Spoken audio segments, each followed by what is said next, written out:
On a beautiful spring day in New York, United Nations Secretary General Ban Ki-moon planted a tree on the UN grounds, marking 70 years since the end of the Second World War. Separately, member states held a solemn ceremony in the General Assembly Hall, honoring the victims and legacy of the war. On May 2, 1945, Sergeants Yegorov and Kantaria hoisted the banner of victory over the Reichstag.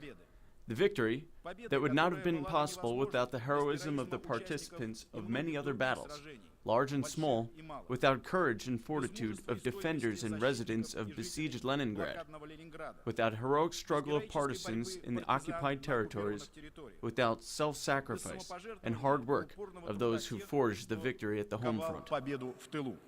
This anniversary must also serve to remind us of our commitment to refrain from the threat or use of force against the territorial integrity or sovereignty of any state. There is no place for the use of force and coercion to change internationally recognized borders. It is in the halls of these United Nations that we Germans today are humbly bowing our heads to pay tribute to the millions of victims of the Second World War. Germany is asking the nations for forgiveness, since we cannot forgive ourselves.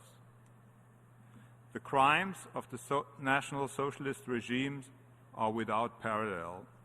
To this day, they make us shudder. The end of the war also gave birth to the United Nations. Though the UN sticks to its core values of peace and dialogue, member states point out that the world is very different today, and the UN must reform to fit with the changing times. 70 years after the creation of the UN, our world of 2015 has not much in common with the world of 1945. The UN needs to adapt and reform itself to reflect the world we are living in today. In that regard, the reform of the Security Council is urgent and critical.